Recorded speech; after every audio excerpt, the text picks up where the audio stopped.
Hello there and welcome back to some more Forza Horizon 4. Today we are taking a look at the DLC for week number 4, aka the 19th of October 2018, which is the release date of both of these cars. The final of this launch/October selection of 8 cars. We have the final 2. Here they are. Let's take a quick look at them. We begin with the 2018 BMW i8 Roadster, 357 horsepower, 420 foot-pound torque, 3,671 pounds of weight, A-Class 776 PI, mid-engined all-wheel drive. Of course, there is no surprises here. It's a Roadster version of the BMW i8 Coupe, which we already have in the game, and it's a car which I'm not particularly fond of, so I haven't really got many nice things to say about the i8 Roadster.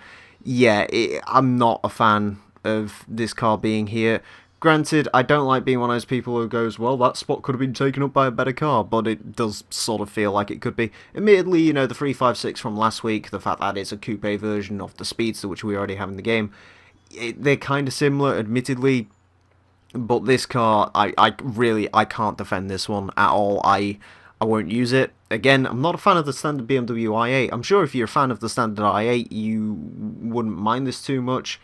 But for me, I just don't care about the i8. I think it's quite an ugly looking car. I don't like the internals of it, and this Roadster version, well, it doesn't help me because I'm not a huge fan of convertibles either, so sorry for being negative, but yeah, can't say many nice things about that. I can say some nice things about our next car though, the 2016 Honda Civic Coupe GRC Global Rallycross Car.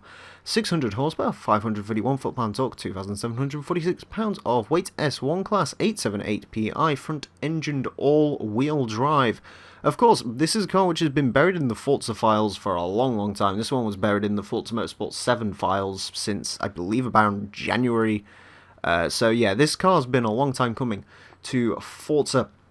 Interestingly enough, the livery of this car is actually a custom Horizon Festival livery. They decided for, I guess it could be a case of copyright issues or just the fact that it was on a certain other game's case. They decided not to go with the Red Bull livery, which this car does have in real life, or most prominently has in real life. But nevertheless, I do quite like the custom Horizon livery. I'm sure there'll be plenty of sort of similar styles to this that you can get on the livery marketplace. Of course, people will be making the Red Bull livery as well. I saw 2 or 3 attempts at it when I was buying the car for myself.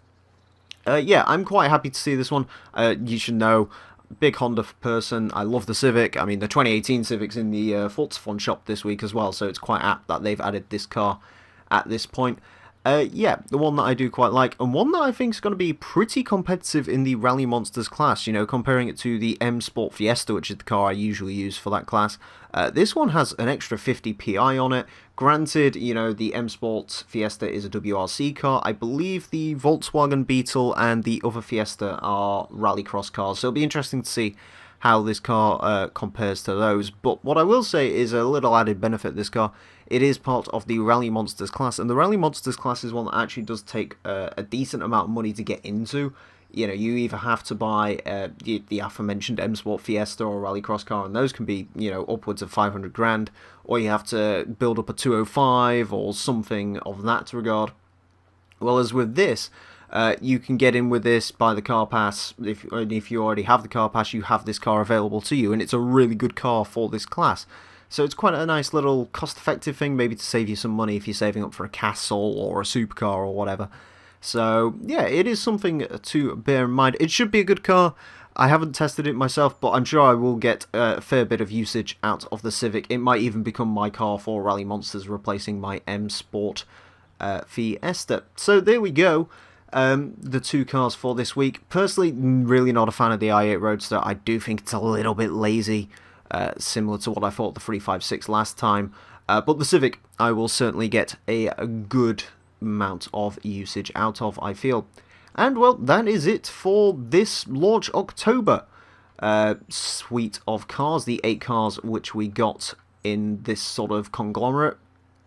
Overall thoughts on it, it is a pretty decent way to start out Forza Horizon 4. Of course, my favourite cars of the last couple of weeks, GRC, which I adore, the Spirit R and the Civic Coupe. Granted, I know if you look through this, realistically, the only brand new cars are the Triumph and the Sentra, and everything else is sort of a rebody, reimagining, rehomologation of something already in the game, which is a little bit, I guess, I could see why people would be angry about that. Me personally, I'm a little bit selective on it, which, yeah, I know isn't the greatest sort of attitude to have towards it. Maybe I should be angry about the Spirit R, but I wasn't. I actually quite liked having the Spirit R, but I'm not too happy about the i8 Roadster and the 356, so I don't know, maybe I should have some opinions on those. But overall, I think it's a pretty strong suite of cars. I certainly have 3-4 cars in this pack that I do certainly have some intention or have already used. I used the Gear RS extensively.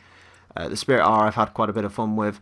I was going to use the 959, I haven't yet, and the Civic Coupe. Well, they're both rally monsters, so I'll probably use the Civic over the 959. But yeah, a decent enough start. Please do let me know what your thoughts are on both this week's DLC cars and also how you are perceiving the car pass so far. Do you think it's been a good value for money so far? What do you think is going to come in the next couple of weeks? Of course, we don't know. We're entering into the unknown, but as soon as I know something, I'll let you know, and we'll all be happy, and I'll be here making a video. And of course, as you've noticed, probably, this is on time now. It's probably going to go out about 2 o'clock. I stayed up for the DLC launch. That's the dedication. Not really, but yeah. I decided instead of putting this out in the evening, gonna put it out in the morning. We'll see how it does. If it does really badly, I'll put it out in the evening again. But yeah, hopefully you enjoyed this small little DLC overview. Thank you all very much for watching, and until next time, farewell.